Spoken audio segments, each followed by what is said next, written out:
परिषद की ओर से कि आपने समय दिया और आज हमारे यहाँ अपने वक्तव्य से हम लोगों को अवगत कराएंगे और हमारा ज्ञानवर्धन भी करेंगे। सबको बहुत बहुत बहुत सबका स्वागत है और मैं अब आग्रह करूंगा एम शरण साहब से कि अपना व्याख्यान शुरू करें। धन्यवाद। चेतन बहुत बहुत बहुत शुक्रिया आपका और आई होप कि आप माइंड नहीं करें, हम इंग्लिश में बोलेंगे। नहीं है वो इंग्लिश में ठीक है? हाँ, कोई प्रॉब्लम नहीं है। आप इंग्लिश हिंदी मिक्स मतलब इंग्लिश में भी बोल सकते हैं जैसा आप चाहिए, एज यू लाइक। इसलिए रहेगा ना कि हम इसको हाँ, और नहीं आप पूछने जो है हिंदी में पूछ लीजिए, उसको हम जवाब हिंदी में दे देंगे, उसमें कुछ नहीं है। और इसलिए चाह रहे कि रिकॉर्डिंग होती तो फिर जैसे बिहार में है ना, दूसरी जगह के लिए हम इसको यूज कर लेते, इसको इंग्लिश में बोलने से ये एडवांटेज तो बोल दीजिए। हाँ ओके, तो ठीक है, हिंदी में बोलते हैं फिर। चलिए, और रिकॉर्ड कर रहे हैं आप लोग उसको? हाँ चलिए, तो ठीक ही है। ओके चलिए, तो आज टॉपिक ये है कि history of astronomy and allied mathematics in various civilisations. तो हम पूरे वर्ल्ड का करेंगे रिव्यू। अच्छा, और ये मेरा एड्रेस है, बाकी डिटेल्स वगैरह कोई सवाल होगा बाद में तो आप पूछ लीजिएगा, इसके जो भी है सवाल हम जवाब दे देंगे ईमेल से।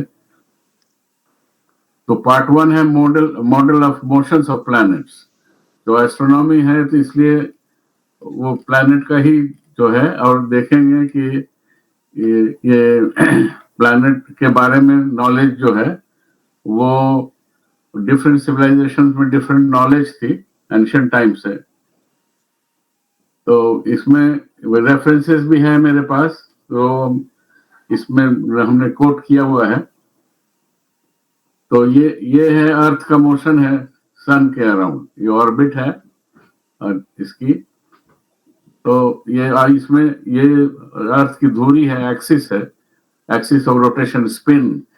तो इस स्पिन मोशन से दिन और रात होता है और ऑर्बिटल मोशन से साल होता है। तो सीजन का वेरिएशन होता है इससे।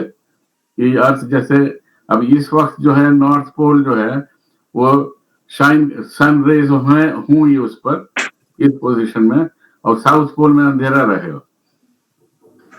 तो ये जो है हम लोग नॉर्दर्न स्फीयर में है, इसलिए दिन है जो है नॉर्थ पोल पर, और जून 21 की पोजीशन है ये। और ये है दिसंबर 21 में, तो इसमें देखिए साउथ पोल इल्यूमिनेटेड है, रोशनी है, और नॉर्थ पोल हमेशा अंधेरा रहता है। अच्छा, और स्प्रिंग जो है ये बीच में हाफ वे स्प्रिंग आता है, और सितंबर 21 ये मार्च 21 यहाँ पर है और सितंबर 21 यहाँ है। तो जब इक्विनॉक्स होता है, ये पोजीशन इक्विनॉक्स की है, जब रात और दिन बराबर होता है, तो नॉर्थ पोल और साउथ पोल बोथ में रोशनी होती है सन की एक साथ। तो that day is equinox day. और ये सन का है, ये जो ऑर्बिट है एक प्लेन में है, और ये जो एक्सिस है ये इंक्लाइंड है प्लेन से 23.5 डिग्रीज। और सो एक तो ये दो मोशन हो गया, एक ऑर्बिटल मोशन हो गया, एक स्पिन मोशन हो गया। तो ऑर्बिटल से सीजन आता है बिकॉज एक्सिस जो है ओरिएंटेड इंक्लाइंड है, और ये इससे दिन और रात। थर्ड मोशन अर्थ का है वो स्लो मोशन है, वो जो एक्सिस जो है वो ही स्पिन करती है, रोटेट करती है, ये क्लॉकवाइज डायरेक्शन में ऊपर से देखिए तो ये इस मोशन ये जो है 26,000 ईयर्स में एक साइकिल होता है इसका। तो इसकी वजह से क्या होता है कि मौसम जो है शिफ्ट करता रहता है। जो स्प्रिंग है इसमें यहाँ देखिए, ये मार्च दिसंबर 21, जून 21, सितंबर 21, और ये है कभी। और उसके बाद 72 साल में एक दिन का फर्क हो जाएगा, ये शिफ्ट कर जाएगा। तो जो मौसम मार्च 21 का है वो मार्च 20 ही को हो जाएगा वो मौसम। इस तरीके से 6000 साल में जब मार्च 21 के पोजीशन में विंटर हो जाएगा, तो ये जो मौसम भी है वो भी स्थिर नहीं है, स्थायी नहीं है।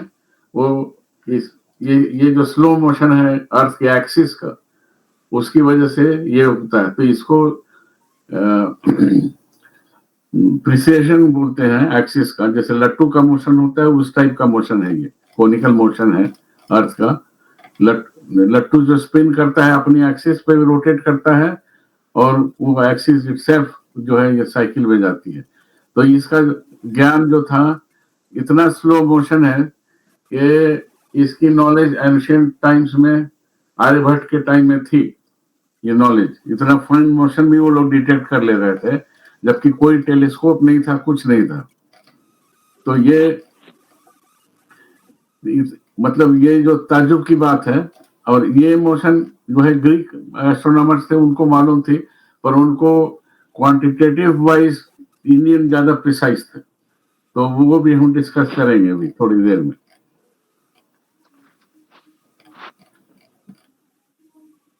तो अब हम देखें ये जो इजिप्शियन सिविलाइजेशन 3000 बीसी से, उसके बारे में मालूम है लोगों को। उनके राइटिंग्स जो थी हायरोग्लिफ्स थी, वो पिक्टोरियल थी। और फिर सुमेरियन सिविलाइजेशन जो साथ साथ थी, तो 3000 बीसी से। फिर एकेडियन 2400 बीसी, बेबीलोनियन 1900 बीसी। तो इस तरीके से है, लेकिन डिटेल्स नहीं मालूम है। यूनिफॉर्म टैबलेट्स पे वो लिखी हुई है चीजें उसमें, ये लोगों की बेबीलोनियन वगैरह की, लेकिन डिस्क्रिप्शन कोई नहीं है। मतलब थोड़ा बहुत लोग अंदाज लगाते हैं जो उनके राइटिंग्स हैं, और लेकिन बहुत ज्यादा वो नहीं है डिस्क्रिप्शन। जैसे एस्ट्रोनॉमी का थोड़ा थोड़ा मालूम है लोगों को, लेकिन बहुत ज्यादा नहीं मालूम है। ग्रीक सिविलाइजेशन 600 बीसी से 300 एडी तक का एस्ट्रोनॉमी की बात है जहां तक वो है। तो इसमें एक थे अरिस्टोटर्कस, ये 300 to 210 बीसी में है। तो इन्होंने कहा था कि ये जो मोशन है हेलियोसेंट्रिक है, दैट मींस सन के अराउंड सारे मोशंस प्लैनेट्स की हैं, इन्होंने कहा था। लेकिन उसके बाद ये जो इरास्टोस्थीन्स थे 284 to 192 बीसी में, तो इन्होंने अर्थ का पेरीमीटर जो पेरिफेरी है वो मेजर किया था एक्सपेरिमेंटली।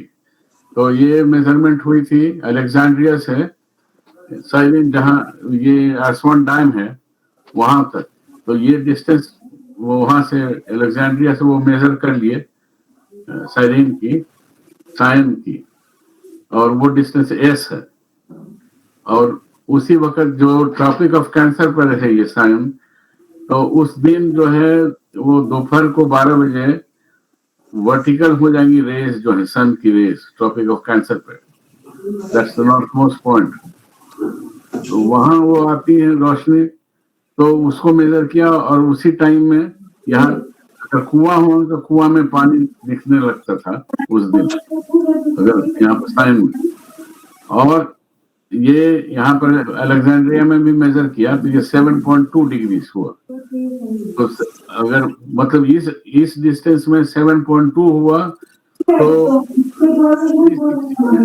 क्या डिस्टेंस होगा, इस तरीके से निकाल लिया एक एक नियम से, और निकाल लिया पेरीमीटर। तो इस तरीके से उन लोगों का एस्ट्रोनॉमी का पूरा पता थी उन लोगों को एग्जैक्ट कि क्या होता है इसमें। रेस का वर्टिकल आएंगे ट्रॉपिक ऑफ कैंसर पे, और नेचुरली ट्रॉपिक ऑफ कैंसर का मतलब है कि वो एक्सिस जो अर्थ की ओरिएंटेशन है वो पता थी उन लोगों को।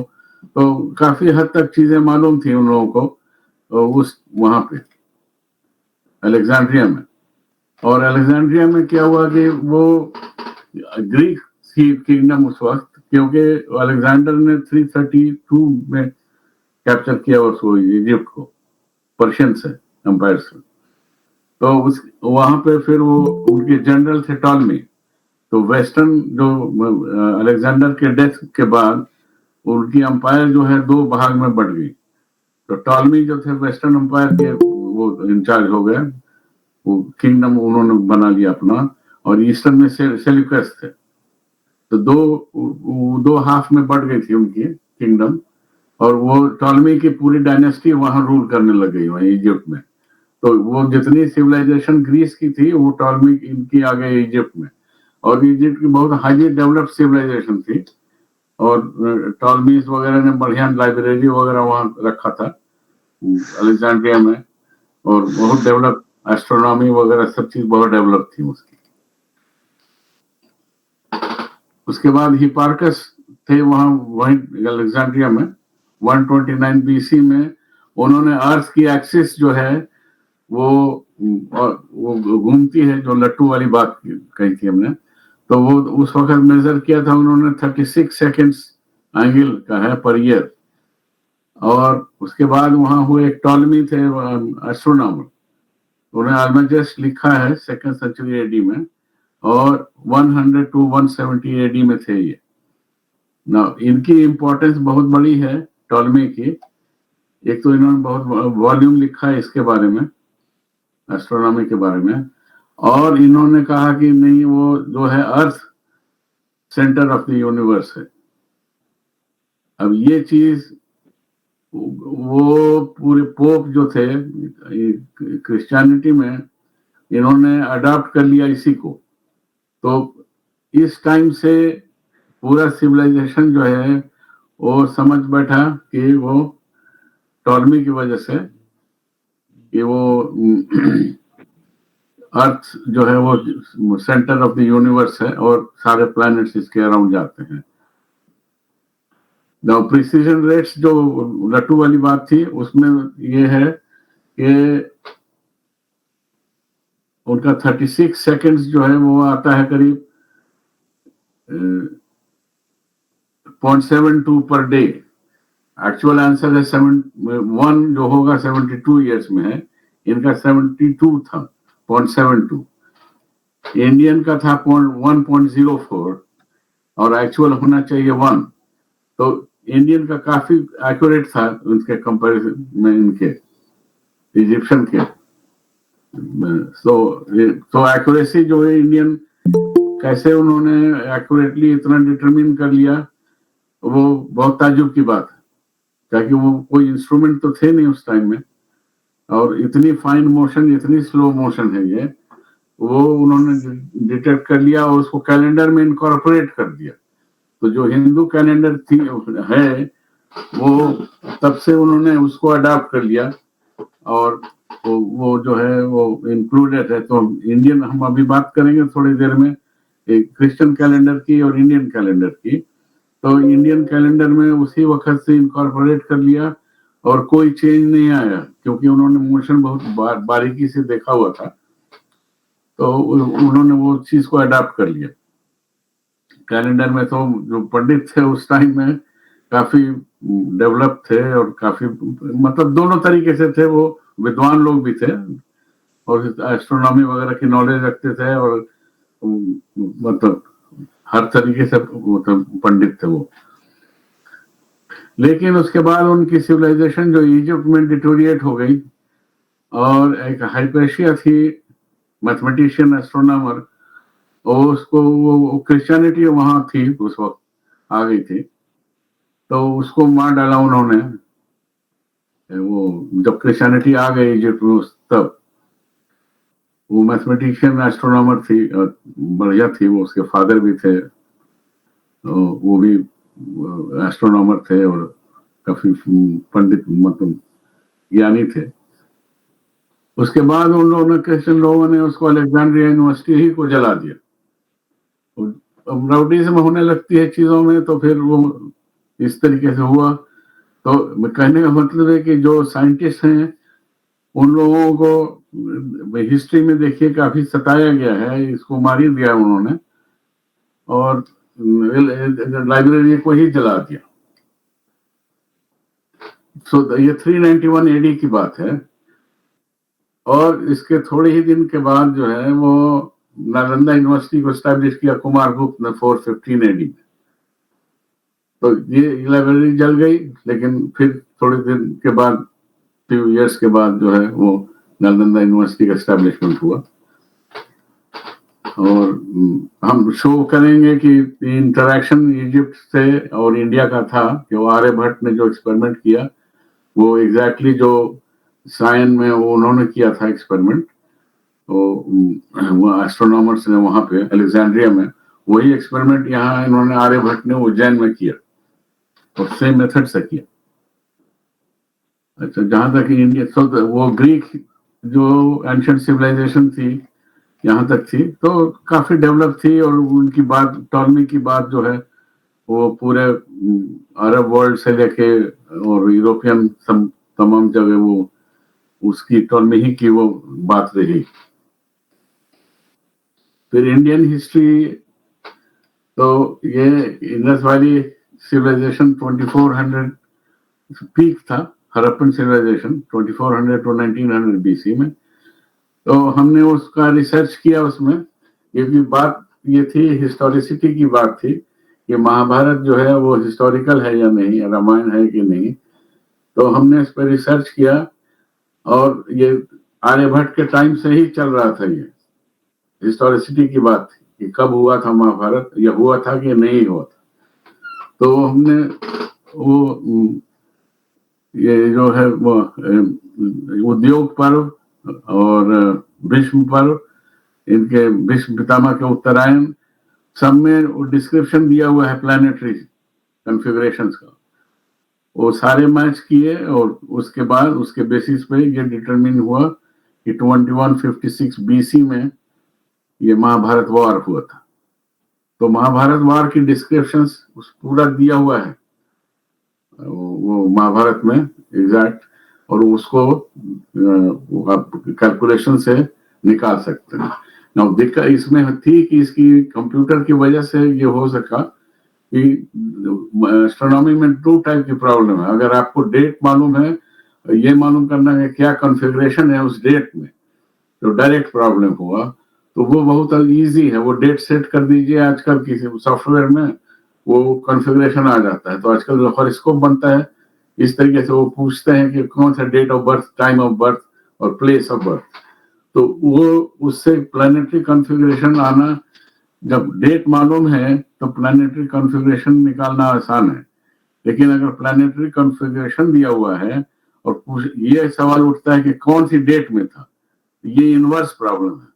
तो ये बहुत कॉम्प्लेक्स प्रॉब्लम है ये। तो ये जो डिस्क्रिप्शन थी महाभारत की, ये इनवर्स प्रॉब्लम में थी, इसलिए इनवर्स प्रॉब्लम को सॉल्व करना बहुत ही डिफिकल्ट है उसमें।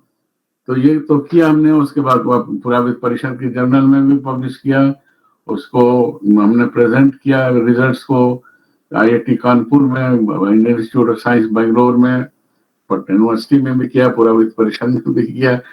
और इस तरीके से वो एस्टैब्लिश किया कि भाई ये हिस्टोरिकल इवेंट था महाभारत का।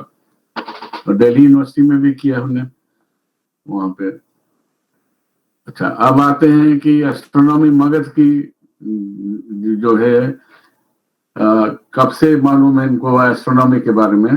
तो डेविड पेनग्री हैं, वो थे ब्राउन यूनिवर्सिटी में अमेरिका में, उन्होंने रिसर्च किया हुआ था इंडियन एस्ट्रोनॉमी के बारे में।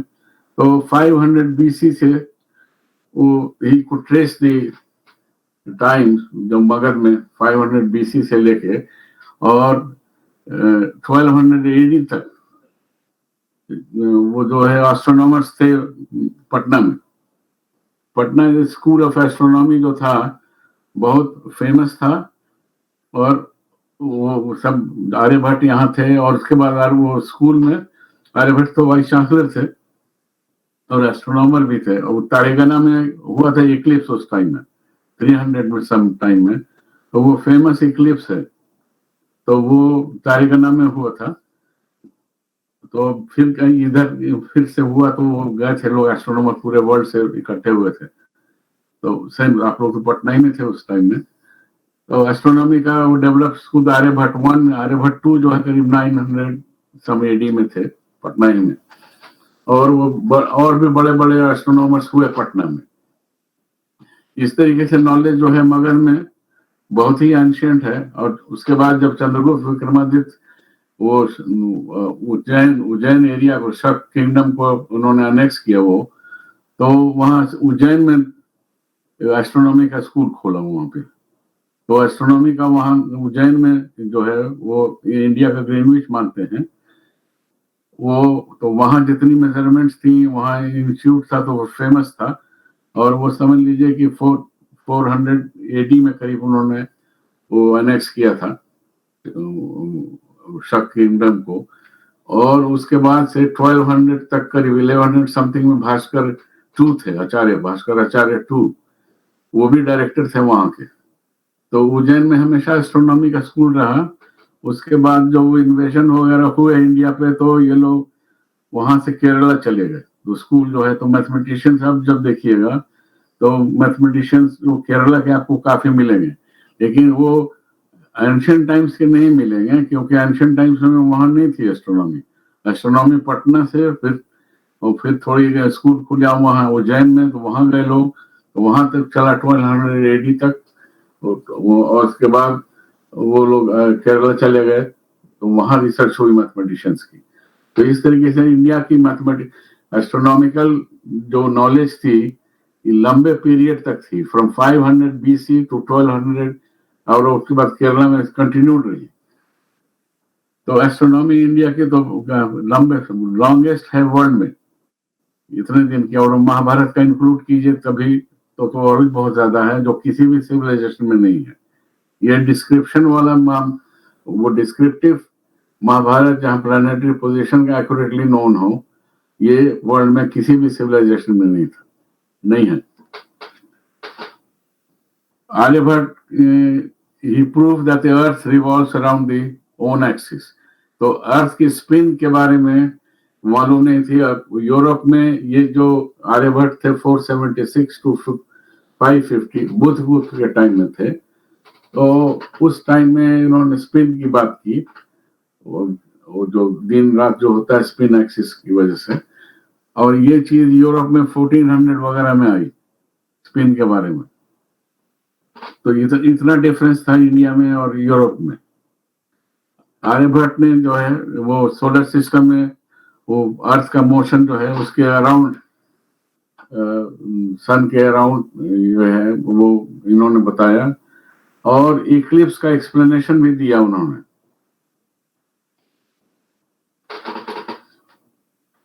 और अर्थ की सरकमफ्रेंस आर्यभट्ट कंप्यूट किया उन्होंने, तो 24,835 माइल, और एक्चुअल है 24,902 माइल्स।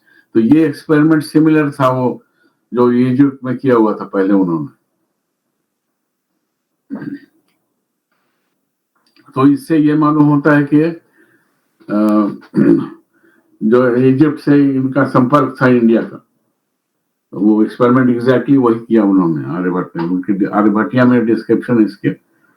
और उसके बाद ये चीज फिर इजिप्ट में, इस्लामिक कंट्रीज में भी उनके लोग स्कॉलर्स थे, और उन्होंने भी स्टडी किया सिमिलर प्रॉब्लम्स पे। फिर और भी अचीवर्स थे इंडिया के, तो भास्कर आचार्य 1 और 2, और न्यूमरस मैथमेटिशियंस हुए इंडिया में, और एस्ट्रोनॉमी। उस टाइम में एस्ट्रोनॉमी जो है डेवलप, एस्ट्रोनॉमी और मैथमेटिक्स, तो मैथमेटिक्स उसके सपोर्ट में, एस्ट्रोनॉमी के सपोर्ट में होती थी मैथमेटिक्स। तो शुरू में जो मैथमेटिशियंस थे वो एस्ट्रोनॉमर्स भी थे, और बाद में और मैथमेटिक्स का फील्ड वाइडर हुआ।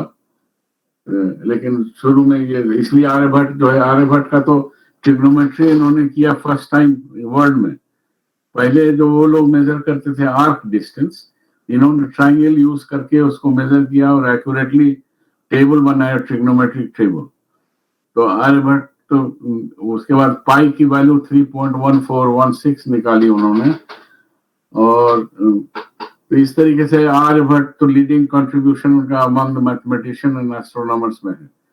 वो कंसेप्ट भी उनकी जो है, और आर्यभट्ट पर हंसते थे जब लोग स्पिन की बात की, तो सभी हंसते रहे, करीब 500 ईयर्स तक चला ये कंट्रोवर्शियल फिगर थे आर्यभट्ट, लोग मानते थे और बहुत लोग बहुत क्रिटिकल थे आर्यभट्ट के बारे में। अच्छा, और फिर भास्कर 1 और 2 जो थे वो मैथमेटिशियन थे वो लोग, और एस्ट्रोनॉमर भी थे। ब्रह्मगुप्त वर्ल्ड के इक्वेशंस सेटअप करके सॉल्व करना, ये ब्रह्मगुप्त का फर्स्ट कंट्रीब्यूशन है। इनका ज्योमेट्री में भी कंट्रीब्यूशन है, ये राजस्थान के रहने वाले थे। और भास्कराचार्य लोग जो है, एक तो महाराष्ट्र के थे 1, और 2 जो थे शायद कर्नाटका के थे, और ये डायरेक्टर भी थे 2 जो थे। और लीलावती इन्होंने लिखी अपनी लड़की के नाम से मैथमेटिक्स में। और आर्यभट्ट का जो आर्यभटिया है वो 23 इयर्स की एज में उन्होंने बुक लिखी वो, और उसमें 4 चैप्टर्स हैं। और वो उसके और बाकी लोगों ने इसके बाद जितने भी मैथमेटिशियन हुए वो आर्यभट्ट के बारे में ही लिखा उन लोगों ने काफी हद तक। तो भास्कर 2 जो है वो चारों चैप्टर का एक एक वॉल्यूम बनाया और उन्होंने लिखा है।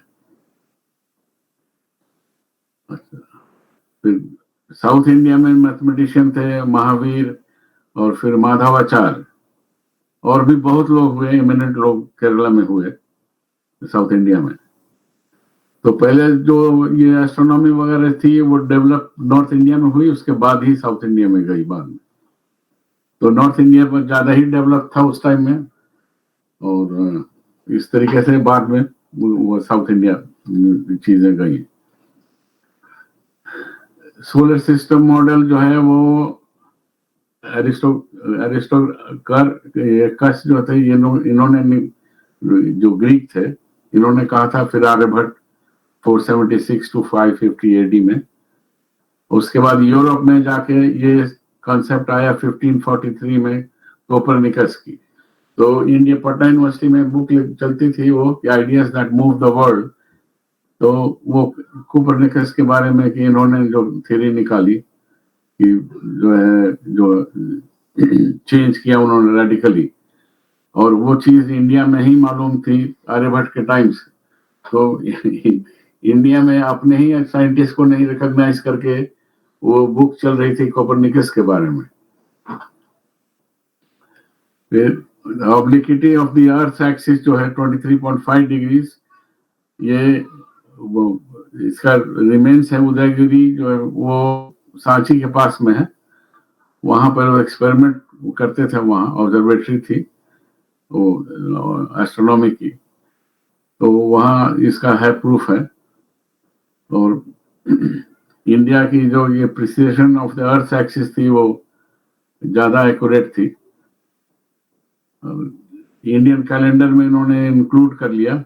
नाउ यूरोपियन कैलेंडर में क्या हुआ कि 1582 में रिफॉर्म लाना पड़ा उन लोगों को, क्योंकि इनकी एक मीटिंग थी टर्की में 325 एडी में, जब वो कॉन्स्टेंटीन जो है वो किंग क्रिश्चियनिटी अडॉप्ट किया तो उन्होंने कॉन्फ्रेंस बुलाई 325 एडी में।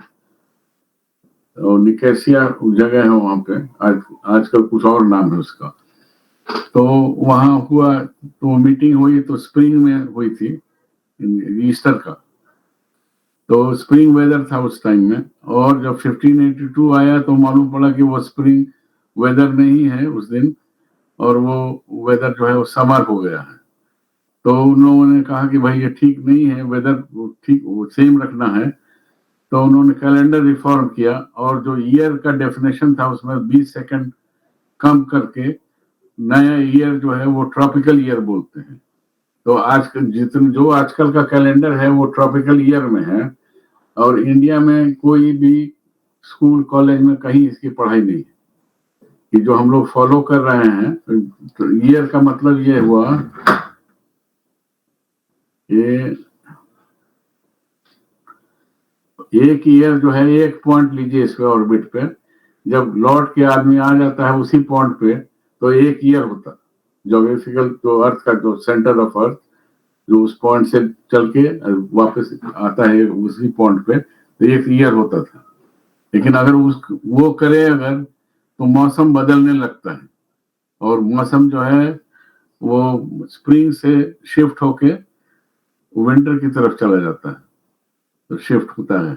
इसीलिए उत्तरायण जो है, कभी कभी देखिएगा मकर संक्रांति के टाइम में लोग, कोई पंडित बोलते हैं कि उत्तरायण है आज, तो उत्तरायण कभी पास्ट में था और आजकल दिसंबर 21 को हो गया उत्तरायण, जो दिन जो शॉर्टेस्ट होता है, तो वो उत्तरायण का दिन है। उसके बाद से अर्थ सन जो है वो दिन बढ़ने लगता है। तो ये, तो अब जो ट्रॉपिकल ईयर है इसमें शिफ्ट नहीं होगा, तो उन्होंने ईयर का डेफिनेशन ही शिफ्ट कर दिया है, करीब 20 सेकंड शॉर्टर है पर डे, इसका पर ईयर के डेफिनेशन में थोड़ा टाइम है, लेकिन इंडिया में इसकी पढ़ाई नहीं है और कोई जानता भी नहीं है कि हम लोग फॉलो जो कर रहे हैं वो एग्जैक्टली ईयर पहले जो था वो अब नहीं है। तो इस, अच्छा, दूसरी चीज है कि इंडिया में पढ़ाई हिस्ट्री ऑफ साइंस जो एज अ सब्जेक्ट यूरोप में, अमेरिका में सब जगह है, इंडिया में नहीं है। इसकी पढ़ाई अलग से न स्कूल न कॉलेज कहीं भी नहीं है इस चीज का। और उससे नुकसान ये होता है कि हमें अपने ही साइंटिस्ट का नहीं मालूम होता है, और दुनिया में कौन सा साइंटिस्ट हुए वो सब कुछ नहीं पता रहता है, और एग्जैक्ट नॉलेज भी नहीं होती है। तो ये चीज ठीक नहीं है, और फिर बच्चों के लिए ठीक नहीं है, क्योंकि वो उनको इंस्पायर होते हैं, वो कोई बड़ा साइंटिस्ट हुआ हो उस तरीके से वो इंस्पायर होते हैं इससे, लेकिन वो सब चीज कुछ भी नहीं है, सब चीजें कंफ्यूज स्टेट में है।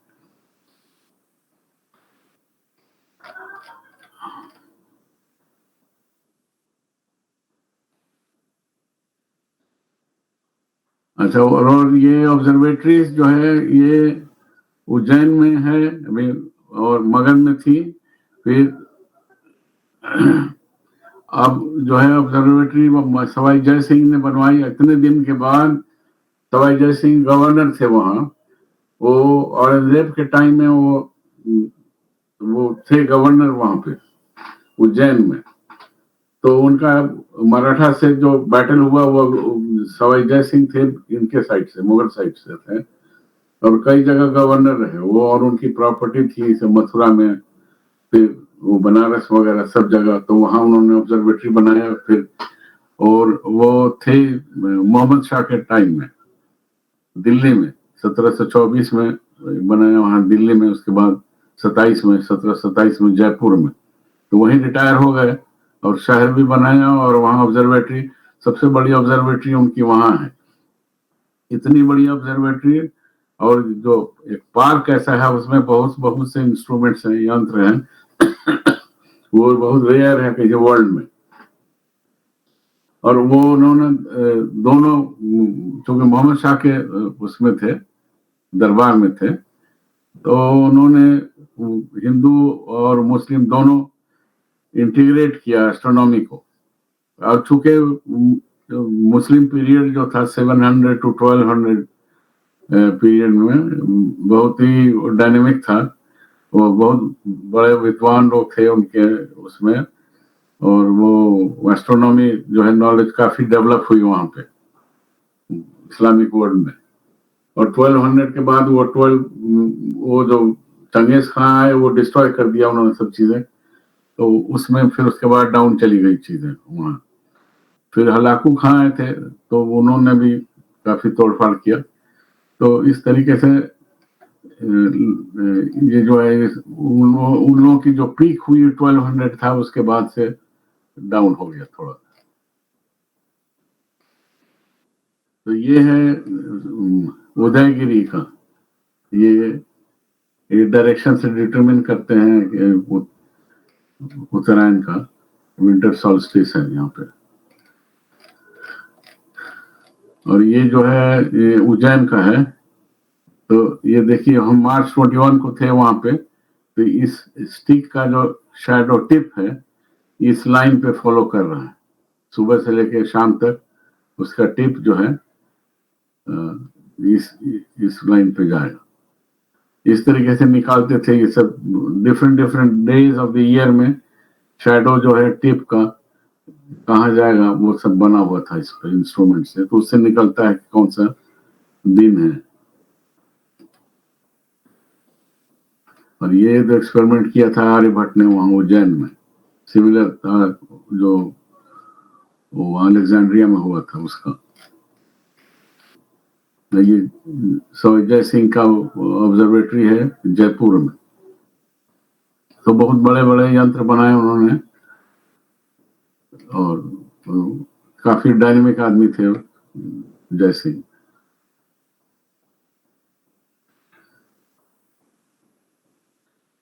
और वो Nalanda university of course Bakhtiyar Khilji उन्होंने डिस्ट्रॉय कर दिया 1200 AD में, लगभग उस टाइम में। और ये सब रेफरेंसेस हैं, जिनको इंटरेस्ट है तो वो रेफर कर सकते हैं। सारे पेपर्स हैं, काफी पेपर्स पुराविद परिषद जर्नल में भी है और हिस्ट्री ऑफ साइंस में है इस तरीके से। और डेविड पिनग्रीन ये थे, ब्राउन यूनिवर्सिटी में थे, इन्होंने रिसर्च किया हुआ। और भी रेफरेंसेस हैं इसमें एस्ट्रोनॉमी के बारे में, तो ज्यादा है नहीं वर्क किया हुआ एस्ट्रोनॉमी के बारे में, इंडियन एस्ट्रोनॉमी के बारे में, तो हमने तो काफी किया काम इस पे। और उसके बाद अब आते हैं इस्लामिक सिविलाइजेशन। तो इस्लामिक सिविलाइजेशन 700 to 1200 तक थी, मतलब जो पीक इनका था। और इस्लामिक एस्ट्रोनॉमी यूट्यूब पर आपको, ये जिम अल खलीली हैं, ये बगदादी थे, पैदा हुए थे बगदाद में, लेकिन बाद में मदर इनकी इंग्लिश थी, तो सदाम हुसैन के टाइम में कुछ प्रॉब्लम्स थी तो इंग्लैंड चले गए, वहीं प्रोफेसर हैं फिजिक्स के। तो उनके यूट्यूब पे है, और 2 वीडियो हमने फॉलो किया उनका इस्लामिक एस्ट्रोनॉमी के बारे में, तो उन्होंने बढ़िया प्रोग्राम किया हुआ उस पर यूट्यूब पर। तो उनका कहना था कि ये सब चीजें आई हैं, अलजेब्रा, अल्कली, एल्गोरिथम एक्सेट्रा, ये सब अरबिक नाम है ये सब। और मोहम्मद अल खवारिज़मी 10th सेंचुरी में के थे एस्ट्रोनॉमर, वो पर्शियन थे और वो बगदाद गए, वहां उन्होंने उनके दरबार में थे उनके खलीफा के। तो he knew Greek and Hindu system, तो वो ज्ञानी आदमी थे, सब सिस्टम वगैरह सब तो वो जानते थे। और उसके बाद डेसिमल सिस्टम को फ्रैक्शन में यही ये जो साइंटिस्ट थे अल खवारिज़मी, इन्होंने पहली बार किया। और Baghdad was founded in 762 by खलीफा अल मंसूर। और ट्रांसलेशन मूवमेंट, वहां बुक्स वगैरह हुई, तो बहुत डायनेमिक लोग थे खलीफा लोग उनके, तो उन्होंने बुक्स वगैरह पूरे दुनिया से इकट्ठी करके उसको ट्रांसलेशन कराया अरबी में। और ये बुक्स वगैरह उनके 70 आदमी थे ट्रांसलेटर्स दरबार में, और वो पैसा अच्छा मिलता था, लोग नई नई बुक्स जो भी लाता था उसको इनाम दिया जाता था। और इस्लामिक मेडिसिन भी एडवांस थी, इब्न सीना थे वो साइंटिस्ट थे, और इनकी ऑब्जर्वेटरीज बहुत सी बनी, कि बगदाद में थी, स्पेन में, सदर्न टर्की में, दमिश्क में, और फारस में कई हैं, ईरान में। वो एक तबरीज में है, एक इफ्सहान में कैसी कोई नाम है, वहां थी, और बड़े बड़े एस्ट्रोनॉमर्स हुए। और उमर खयाम जो थे वो भी थे, एस्ट्रोनॉमर भी थे, मैथमेटिशियन भी थे, और रुबाइयां भी लिखी उन्होंने, पोएट भी थे, तो काफी मशहूर लोग थे वहां पे।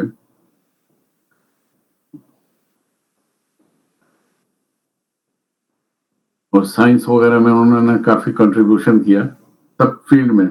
इंस्ट्रूमेंट्स वगैरह बनाए, मैकेनिकल, इरिगेशन वगैरह किया इस तरीके से।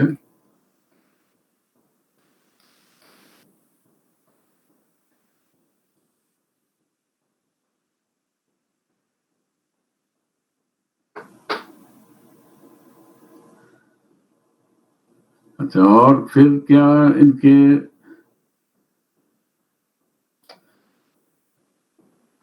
इतनी तो हुई 712 के बीच में। फिर उसके बाद अल-तूसी थे तबरीज में, पर्शिया के बहुत बड़े एस्ट्रोनॉमर थे। इनके टाइम में वो हलाकू खां आए थे, तो वो सारा तोड़ फाड़ कर रहे थे, तो इन्होंने उसको काफी नेगोशिएट किया और इनको रिसर्च करने दिया उन्होंने, हलाकू खां ने। तो 1255 की 1250 उसे लगभग उसी टाइम की बात है। अब ये बहुत बड़े एस्ट्रोनॉमर थे अल-तूसी, और इनका जो इंस्ट्रूमेंट है वो दिखाएंगे ये वाली। तो ये जियोसेंट्रिक है ये भी, लेकिन इन्होंने ये मॉडल निकाला, ये मॉडल को उन्होंने कोपरनिकस ने यही मॉडल को वो लिया था।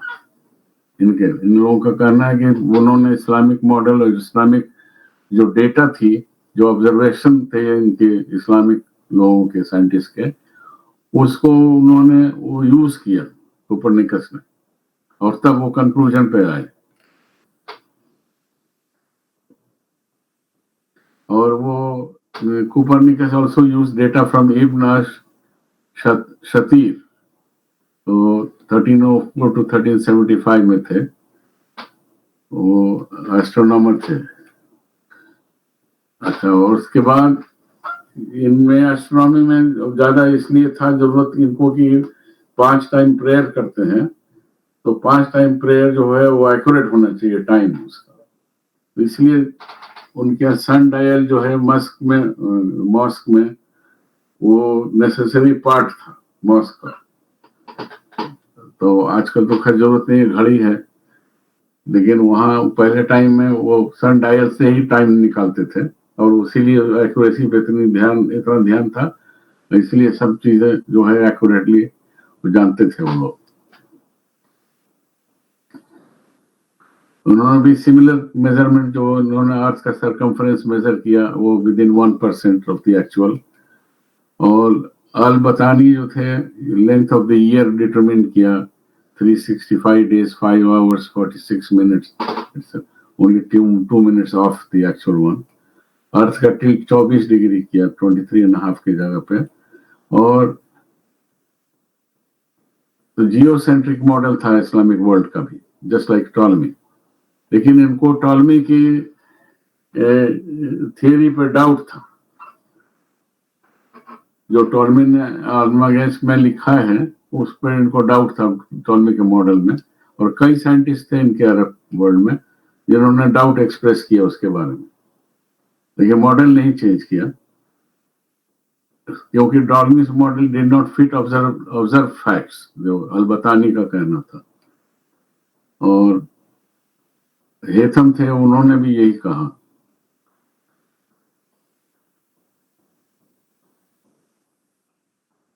ये तूसी जो थे वो अल-तूसी पर्शियन थे, 1201 to 1274,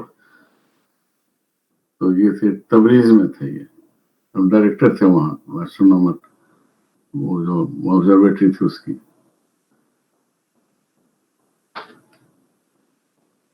सो अरब वर्ल्ड ने भी टॉलमी का वो फॉलो किया, लेकिन डाउट इनको था उसके बारे में, मॉडल में।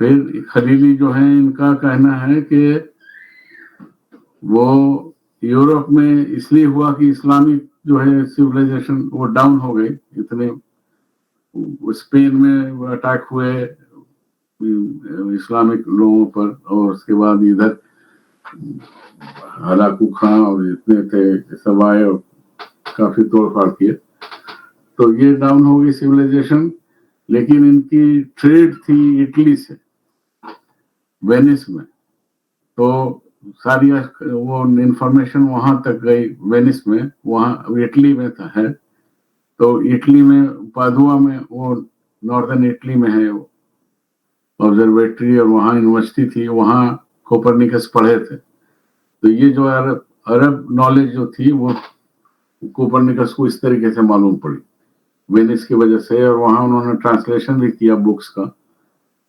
उसमें अरबी का यूरोपियन लैंग्वेज में। तो इस तरीके से कोपरनिकस को ये मालूम पड़ी चीज, इनके ऑब्जर्वेशंस, और वो उन्होंने जो है फर्स्ट टाइम ये निकाला कि वो अर्थ नहीं है, यूनिवर्स का मतलब सोलर सिस्टम जो है। और वो कोपरनिकस ये 1543 में उनका बर्थ हुआ था,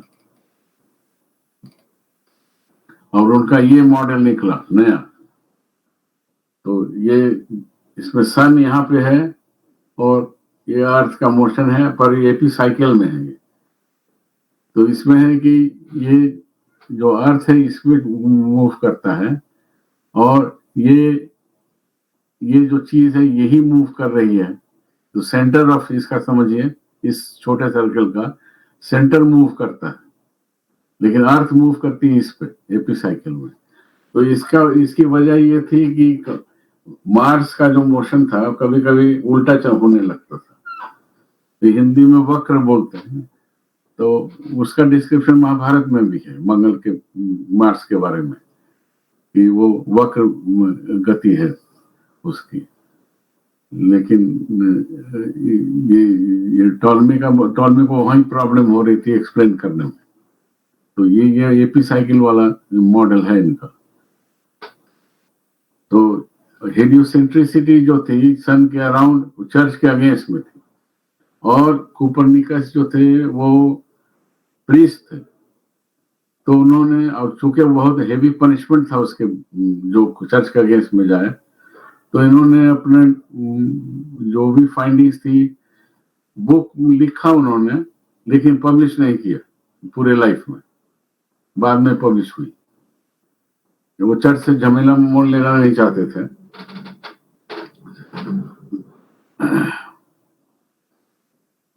तो टॉलमी के जो आइडियाज थे वो चर्च उसी को फॉलो कर रही थी, और वो बहुत सख्ती से फॉलो हो रहा था। और बाइबल में भी यही है कि अर्थ ही सेंटर है। तो इस तरीके से जो भी डिफर करता था उसको पनिशमेंट मिलती थी यूरोप में।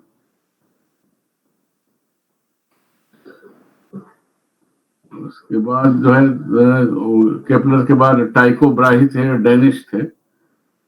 ये इनको एस्ट्रोनॉमी में इंटरेस्ट था, ये नोबल थे वहां के, डेनमार्क के। तो इनको इंटरेस्ट था, तो इन्होंने ऑब्जर्वेटरी में वो अपना ऑब्जर्वेशन वगैरह करते थे।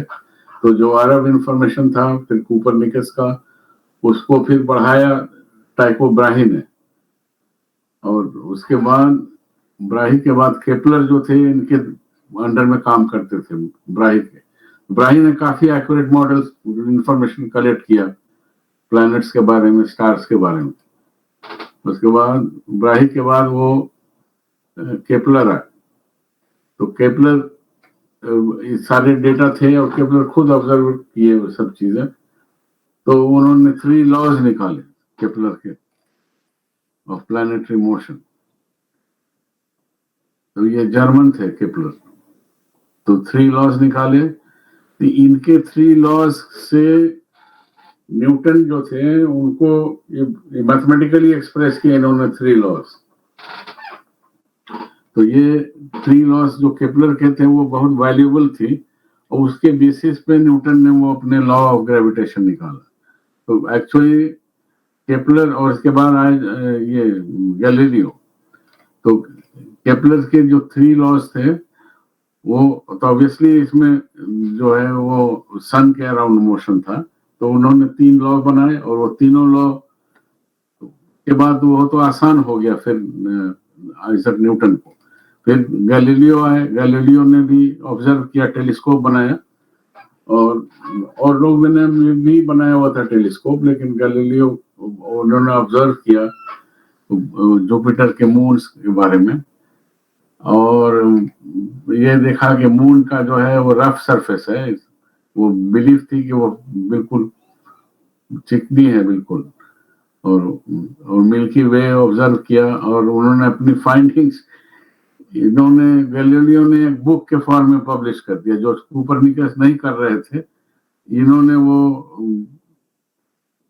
बुक के फॉर्म में पब्लिश किया। ये भी वो बहुत डायरेक्ट चर्च के अगेंस्ट में नहीं जा रहे थे, एक कॉमिक के फॉर्म में इन्होंने बुक लिखी और 500 कॉपी पब्लिश किया। उस वक्त यूरोप में था, कोई भी बुक पब्लिश होगी पहले चर्च के थ्रू जाएगी, चर्च जो है उसको अप्रूव करेगी तभी कोई बुक पब्लिश होती थी। बहुत टाइट कंट्रोल था चर्च का।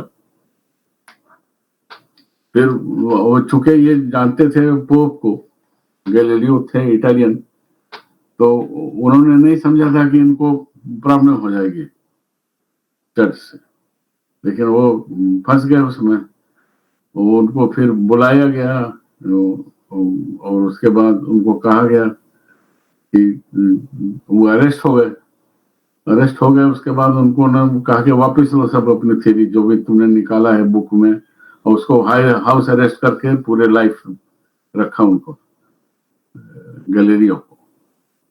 तो गैलीलियो ने दो चीज कही कि एक वो जो है कोई भी बॉडी जो है, जो बड़ा गोला और छोटा गोला दोनों को किसी हाइट से गिराइए तो एक ही स्पीड से अर्थ पे गिरती है, तो फाइनल वेलोसिटी जो है इसकी।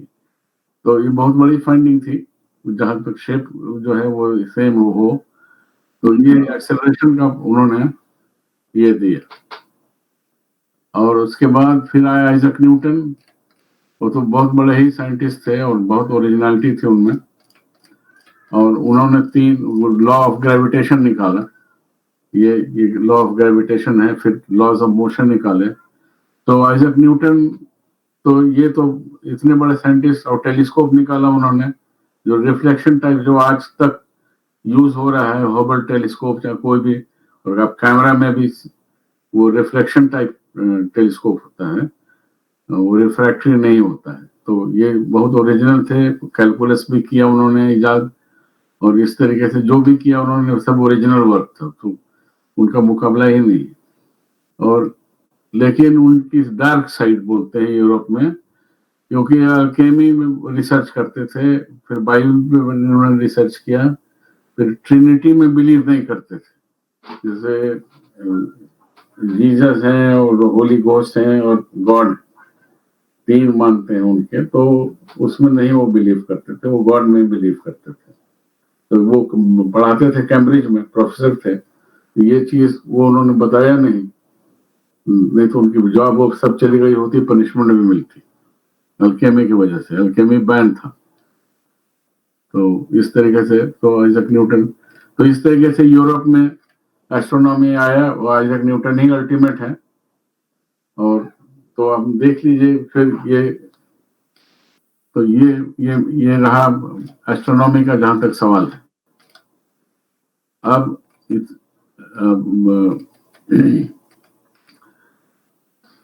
आप अगर ब्रेक चाहते हैं अभी तो ब्रेक ले लीजिए 5-7 मिनट, फिर हम ट्राई करेंगे ये एप्लीकेशंस जो हैं इस एस्ट्रोनॉमी का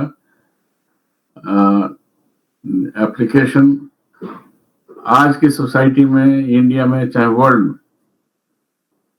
तो अगर ब्रेक लेना चाहिए तो बताइए, ब्रेक लीजिए 5 मिनट 7 मिनट जो भी है, फिर स्टार्ट करेंगे या कंटिन्यू करेंगे।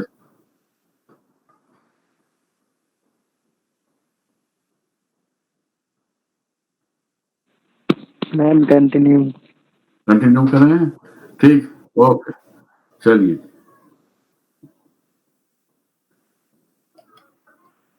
अच्छा, पार्ट 2 है कि जितना साइंस हुआ, और उसमें एक ब्रूनो थे, उनको जिंदा जला दिया गया। वो बोल रहे थे कि अर्थ मूव करती है, चर्च ने उनको पकड़ के जला दिया उस स्टेक पे। तो इतने लोगों ने, साइंटिस्ट जो सच बोलने के लिए गैलीलियो पूरी लाइफ हो गए, फिर बाद में उनको ब्रूनो को जला दिया गया वहाँ इजिप्ट में, वहाँ मार दिया गया उसको, मैथमेटिशियन एस्ट्रोनॉमर थी हाइपरशिया। तो इस तरीके से सच बोलने के लिए लोगों को सजा मिल गई और इतना सैक्रिफाइस किया इन लोगों ने, तो आखिर इसका इस्तेमाल क्या है?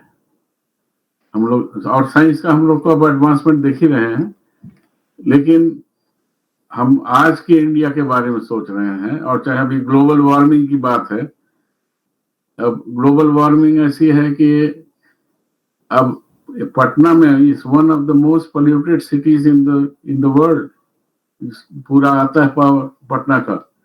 और वो हम लोग तो पटना में जब थे तो थोड़ा दिन कुहासा हुआ, थोड़ा सा वो आर ब्लॉक वगैरह एरिया में, लेकिन वैसे कुहासा तो होता नहीं था इतना जिस तरीके से अब हो रहा है। और विंटर आता है तो फ्लाइट कैंसिल होने लगती है, और पूरे दिल्ली में तो इंडिया की वर्स्ट पोजीशन है इसमें। धुआं और इमिशंस, फैक्ट्री से इमिशंस हैं, व्हीकल्स की इमिशंस हैं, तो आखिर इसका छुटकारा कैसे मिले?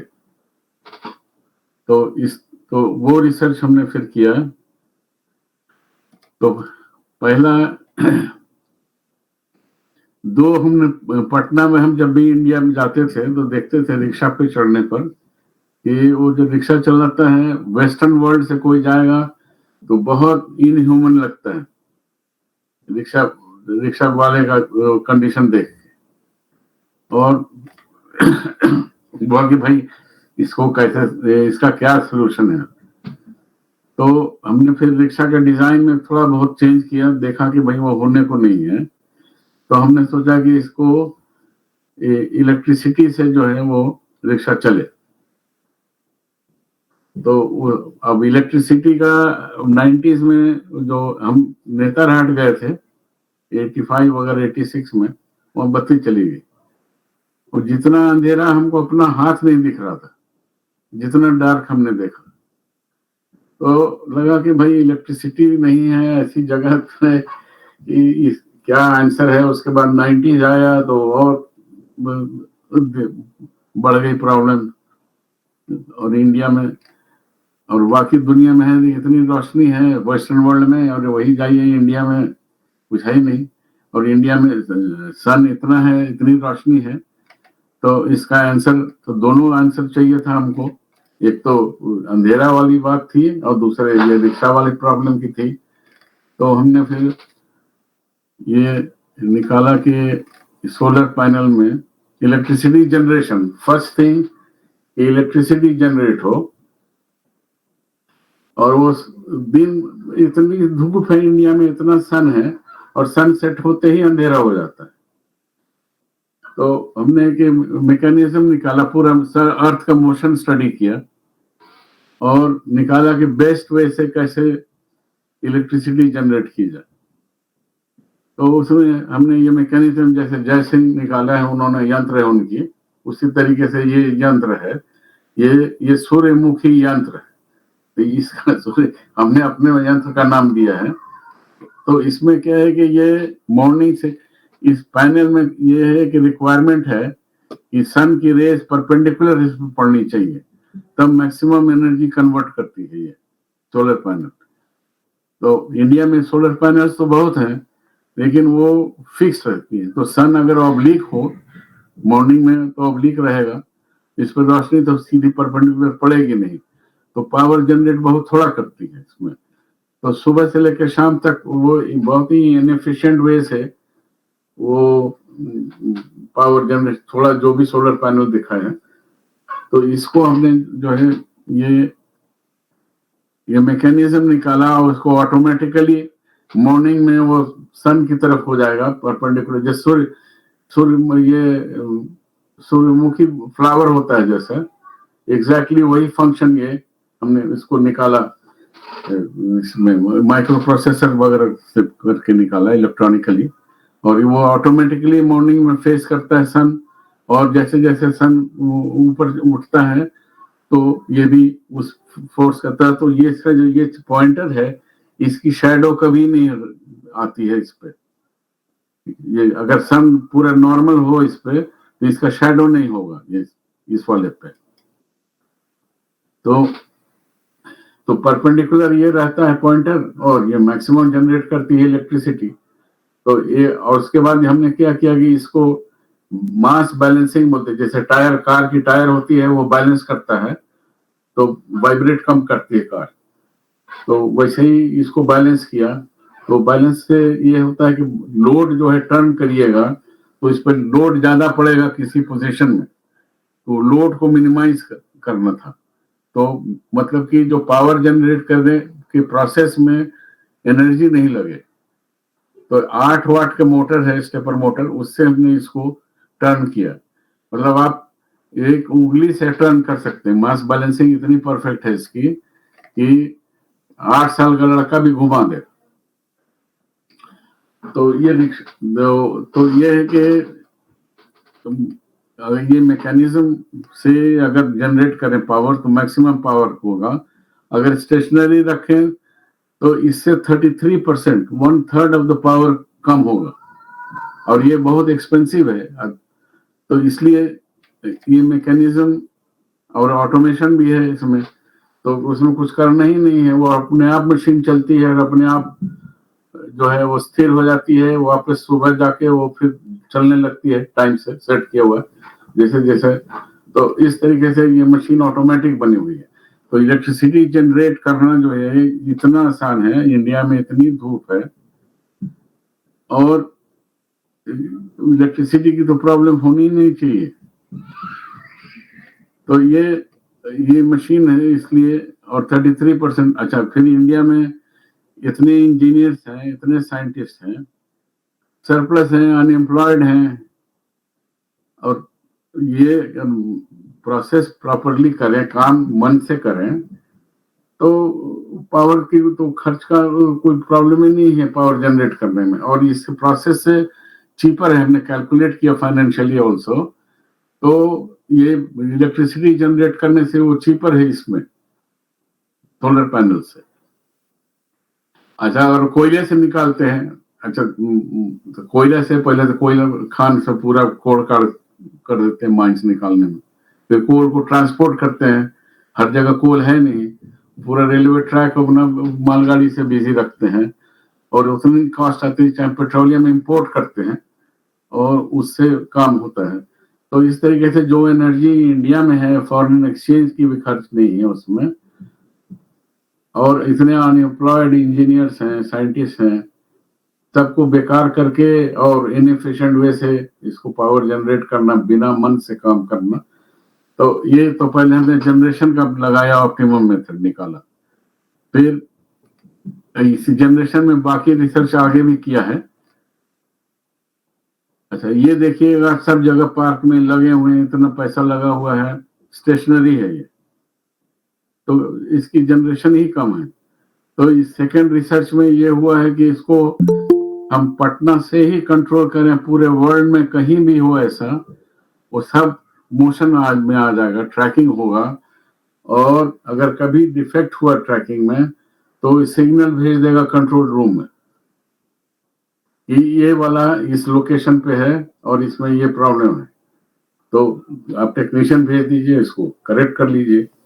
तो इंडिया में तो ऑटोमेशन से पटना से आप पूरे इंडिया की पावर जनरेशन कंट्रोल कर सकते हैं। और टेक्नीशियंस जो हैं, इतने इलेक्ट्रिशियन हैं बेकार अनएम्प्लॉयड हैं, और पटना ही में देखिए इतने ग्रेजुएट करते हैं और इतने पॉसिबिलिटीज हैं, इतने स्टूडेंट्स हैं, मतलब स्टूडेंट के साइंटिस्ट हैं और साइंस पढ़े हुए लोग हैं। किसी को भी ट्रेन कर दीजिए, वो ये सब ऑपरेट कर सकते हैं। और कुछ नहीं हो तो एक रिक्शा वाले को कर दीजिए कि 15 मिनट 20 मिनट के बाद 1 डिग्री 2 डिग्री टर्न कर दे, तो दिन भर में वो कर। रिक्शा चलाने से तो बहुत आसान है, मैकेनिकली कर दे, कुछ करने को नहीं है। अगर इलेक्ट्रिसिटी से डर लगता है तो मतलब उतना वो ऑटोमेशन में कुछ ऐसा नहीं है। तो बड़े बड़े साइंटिस्ट हैं इंडिया में हैं, वही साइंटिस्ट बाहर जाते हैं तो एक्सेल करते हैं, तो उसके प्रेसिडेंट हो जाते हैं, गूगल के किसी का हो जाते हैं पूरे बाहर में, और यूनिवर्सिटीज में हैं सब जगह। और वही चीज इंडिया में है तो कोई काम ही ढंग से नहीं हो रहा है। तो इलेक्ट्रिसिटी जनरेशन का ये इस तरीके से सॉल्व किया हमने प्रॉब्लम। फिर ट्रांसपोर्टेशन में अब एग्जॉस्ट ये अपनी लाइन में डेवलप किया इलेक्ट्रिक साइकिल के लिए। तो इंडिया में तो सालों भर चला सकते हैं इलेक्ट्रिसिटी से ये जनरेट करके, इसमें बहुत पावर कम लगता है। जो मोटरसाइकिल है उसमें से एग्जॉस्ट भी निकलता है, तो तबीयत भी खराब होती है, नॉइज भी होता है, और इस तरीके से जो है उसमें खर्च भी ज्यादा है। इससे तो एफिशिएंटली, जहां तक स्टेटस का सवाल है, अब यूरोप में और अमेरिका में ये वो स्टेटस सिंबल है ही नहीं है। सब लोग ट्रैवल करते हैं इसमें साइकिल में, तो एनर्जी एफिशिएंट भी है, कॉस्ट इफेक्टिव है, एमिशंस नहीं है।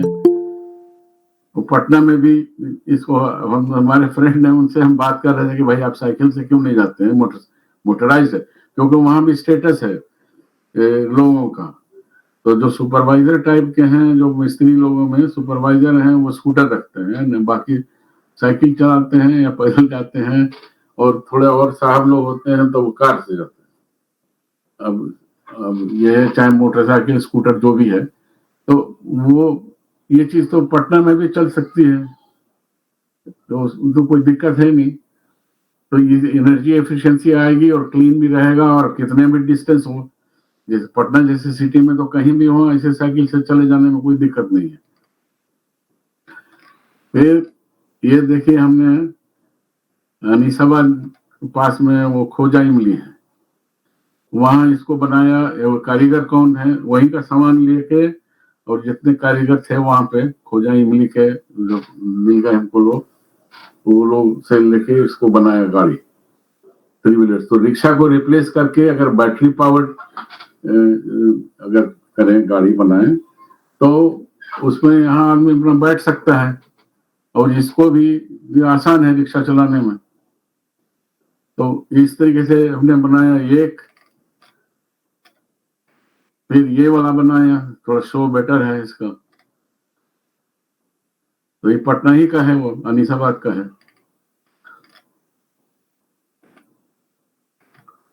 थर्ड ये बनाया।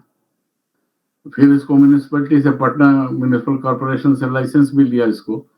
तो पटना में रिकॉर्ड है फर्स्ट इलेक्ट्रिक व्हीकल जो है ट्रांसपोर्टेशन के लिए, वो रिकॉर्ड है। लेकिन अब वो रिकॉर्ड है, ये वो चला नहीं, मतलब चला नहीं है, मतलब हम तो अपना आ गए और हमको रिक्शा थोड़ी चलाना। तो अच्छा, ये हमने कनाडा में बनाया। तो और इसका पेटेंट, 2 चीज का पेटेंट हमने कराया है।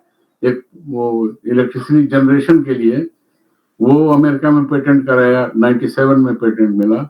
ये सोलर पावर व्हीकल बनाया, और ये 2000 में अमेरिका में पेटेंट है। और इतनी गाड़ी बनाई, ये सब। तो कोई रीजन नहीं है कि इंडिया में, अच्छा आपको अनीसाबाद से जाना है जहाँ चितरंजन बाबू रहते हैं, विषम ये परिषद जो है, तो ये गवर्नमेंट हाउस के सामने से आप जा नहीं सकते हैं, और नॉइज होती है पेट्रोल वाले 3 व्हीलर से। उसका रूट बना हुआ है वो गार्डनर रोड, जो क्या है रोड का नाम, मिलर स्कूल के पास में, जो उस वहां से जाना पड़ेगा उसको। तो उतनी दूर जाएगा अनीसाबाद से, तो समझ लीजिएगा वो गुमटी तक, और वो फिर वो गार्डनर रोड से जाके फिर वहां पर बेली रोड से वापस जाएगा। इतना डिस्टेंस जो ट्रैवल करेगा, वही इलेक्ट्रिक 3 व्हीलर में उस पर रिस्ट्रिक्शन नहीं है, कुछ थोड़ा ब्रिज से क्रॉस करके सीधा बेली रोड पे आ जाएगा और वहां से चला जाएगा। तो शॉर्टकट भी है और नॉइज भी नहीं है। तो इस तरीके से अगर ये व्हीकल पर इलेक्ट्रिक व्हीकल वहां रिप्लेस कर दें, ये चीपर भी है, पेट्रोल से चीपर भी है, नॉइज भी नहीं है, इंपोर्ट करने का कुछ है नहीं, वहीं पे एनर्जी है, और गांव-गांव में भी ऐसी गाड़ी चल सकती है इलेक्ट्रिक व्हीकल। तो ये फिर उसके बाद हमने एक बनाया एयर कंडीशनर, एयर कूलर, मतलब रेफ्रिजरेटर है ये, दूध वगैरह और वैक्सीन वगैरह ले जाने के लिए। और गांव-गांव में रह रहे हैं, इलेक्ट्रिसिटी का ठिकाना नहीं रहता है अगर, तो वो बच्चे के दूध पीने के लिए दूध रहे दिन भर में, और गर्मी में दूध फट जाता है, तो उसके लिए एयर कंडीशनर, ये भी रेफ्रिजरेटर भी बना है। और इसमें ये है कि जो इलेक्ट्रिक जो व्हीकल्स हैं और जहाँ इलेक्ट्रिक कार आने वाली है, सब में इलेक्ट्रिक व्हीकल में एक एडवांटेज है कि ब्रेक जब करना है तो ब्रेकिंग में मोटर को जनरेटर के फॉर्म में भी यूज कर सकते हैं, तो उससे वो जो है स्लो कर देगी व्हीकल को। तो जनरेटर होगा तो बैटरी चार्ज कर सकते हैं, तो ओवरऑल कंजम्पशन जो है, एनर्जी कंजम्पशन कम हो जाती है। और इस वाले में हमने दो तरीके से किया, एक रेजिस्टेंस ब्रेकिंग होती है, ये जैसे इलेक्ट्रिक लोकोमोटिव्स हैं वो उसमें जो होता है इस्तेमाल, रेजिस्टेंस ब्रेकिंग से एनर्जी डिसिपेट करते हैं फास्ट, और वो तो फिर वो घिसेगा नहीं, मैकेनिकल ब्रेक की जो लाइनिंग होती है वो घिसेगा नहीं। इसमें हमने माइक्रो प्रोसेसर लगा के इसको कंट्रोल ऐसा किया कि जैसे गाड़ी चला रहे हैं और स्लो करना है, तो जब आप उसको मोटर को जनरेटर के फॉर्म में करिएगा थोड़ा स्लो करेगा, और बाकी थोड़ा ब्रेकिंग करना है तो वो उसको ब्रेकिंग भी वो कंट्रोल एडजस्टमेंट से आप जनरेट भी कर रहे हैं इलेक्ट्रिसिटी और ब्रेक भी लगा रहे हैं। तो जैसा ब्रेक चाहिए, हार्ड ब्रेक करना है तो हार्ड ब्रेक कर सकते हैं, तो ब्रेकिंग में ही जनरेट करके बैटरी को चार्ज कर सकते हैं। और जनरेट हीट करने का फायदा यह है कि जो बैटरी की चार्ज होल्डिंग कैपेसिटी है वो विंटर में कम हो जाती है। तो जो 3 व्हीलर चलाते हैं, जो इलेक्ट्रिक वाली पटना में देख रहे हैं, उनकी वो चार्ज करेगा सुबह में तो थोड़े देर के बाद ही वो चार्ज खत्म हो जाता है।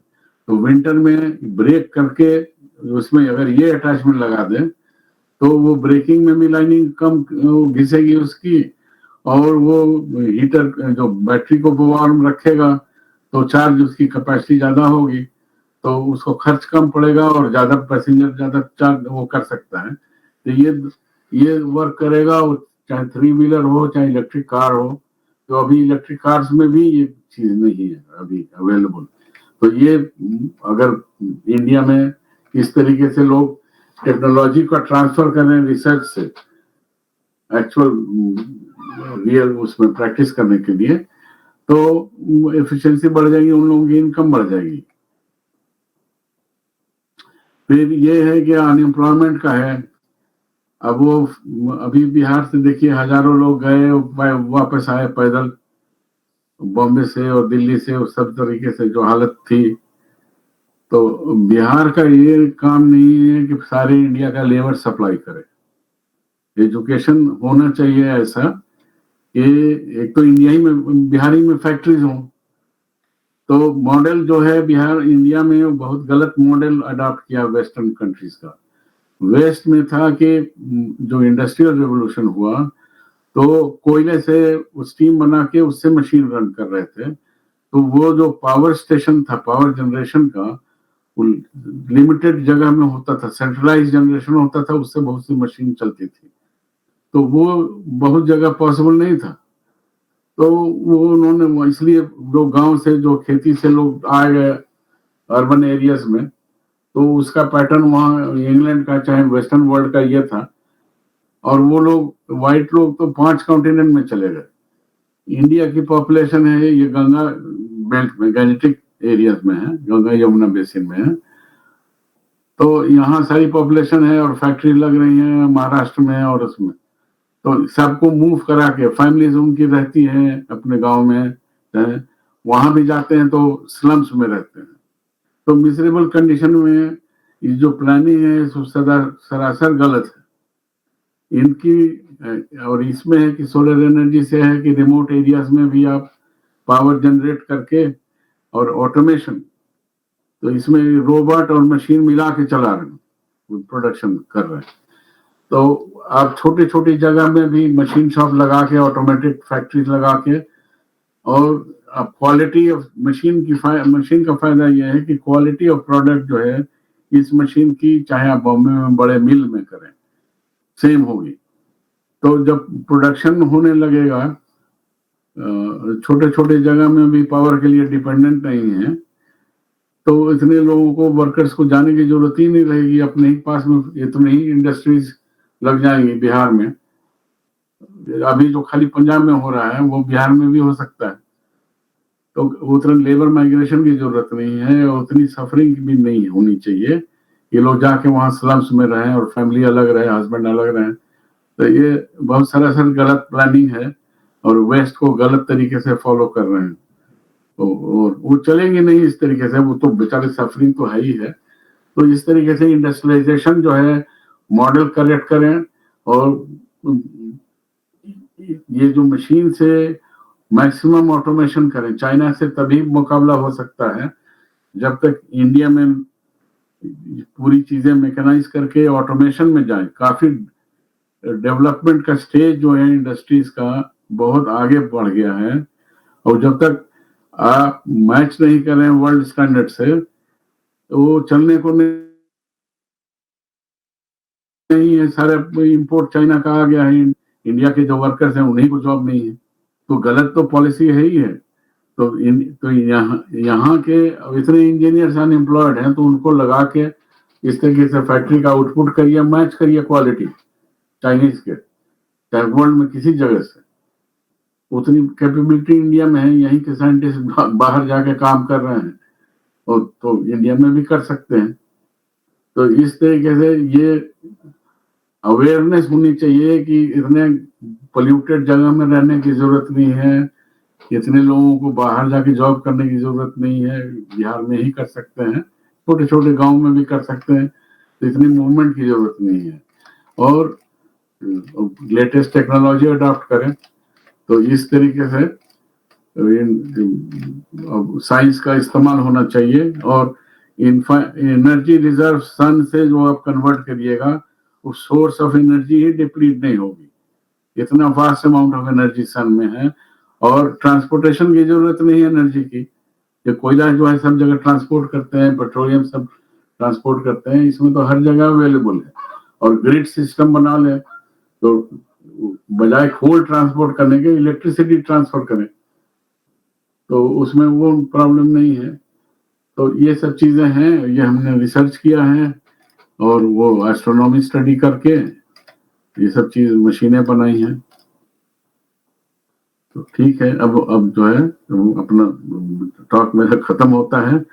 अब जो है जिसको सवाल जिसके पास है आप लोग पूछिए। Thank you.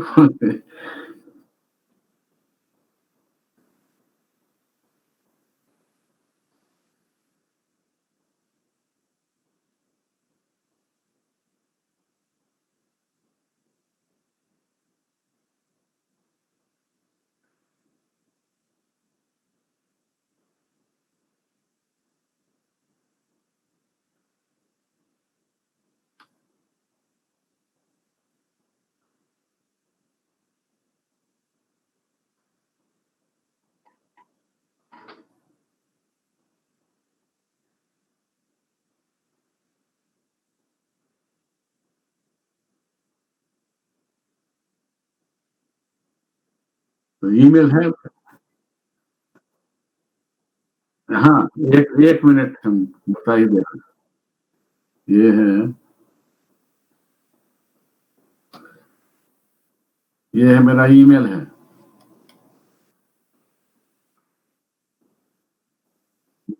हाँ, सी ए है। हाँ,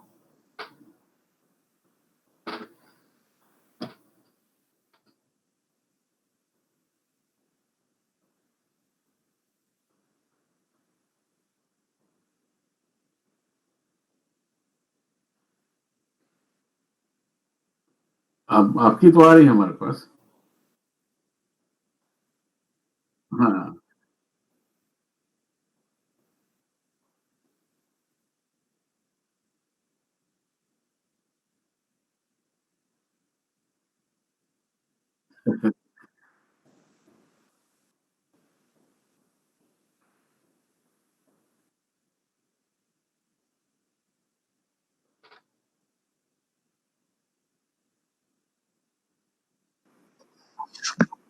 हाँ हाँ प्रणाम सर। अच्छा, वेरी गुड।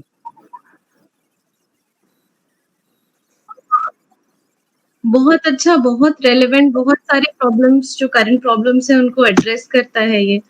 बहुत ही रेलेवेंट, इनफैक्ट अगर इस पे पॉलिसीज बनाए गवर्नमेंट और एक्ट करे तो कितनी सारी करंट प्रॉब्लम्स हैं जो सॉल्व हो जाती हैं एक स्टेप लेने से। Thank you sir, it was very informative, very enlightening. Thank you. और ये थिंकिंग में चेंज आना चाहिए। वैसे मेन चीज तो यही है कि लोगों में रियलाइजेशन है कि इसका आंसर है, जो प्रॉब्लम्स अभी हैं उसका आंसर है।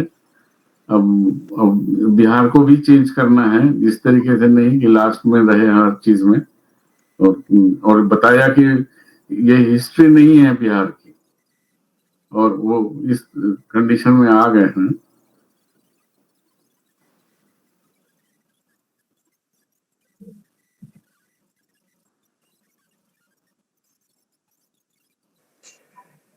धन्यवाद प्रोफेसर सरन। प्रोफेसर सरन ने अपने व्याख्यान में ढेर सारी बातें बताई। पहले एस्ट्रोनॉमी के बारे में बातचीत करते हुए एक जानकारी मुझे भी नहीं थी, हमको लगता है कि अधिकांश जो श्रोता हमारे होंगे उनको नहीं होगी, कि उमर खयाम भी एक एस्ट्रोनॉमी क्षेत्र में एक विद्वान थे और वो पंडित थे इस विषय के। अदरवाइज हम लोग उमर खयाम को अधिकतर एक शायर के रूप में ही जानते हैं, और अधिकांश लोग यही जानते हैं। नहीं, बहुत बड़े मैथमेटिशियन और एस्ट्रोनॉमर। वही आपने ये जानकारी मुझे भी नहीं थी, हमको लगता है अधिकांश लोगों को ये नहीं होगा, और ये कहिए कि हम लोगों के लिए एक नई जानकारी हुई। और प्रोफेसर का दूसरा जो हिस्सा था, उन्होंने एक सही बात कहा कि सच पूछिए तो अभी जो हम लोग अभी जो एनटीपीसी है, जो भी अभी हम लोग यहाँ जो इलेक्ट्रिसिटी जनरेट कर रहे हैं हिंदुस्तान में सबसे अधिक कोयले से, और कोयला का एक सीमा है। और जो सही इन्होंने कहा, अभी मतलब 10 साल पहले लोगों ने कैलकुलेट किया था कि जो इंडिया में जो कोयला है वो 40-50 साल से अधिक नहीं चल पाएगा अगर, और निश्चित है कि वो कोयला समाप्त होना है।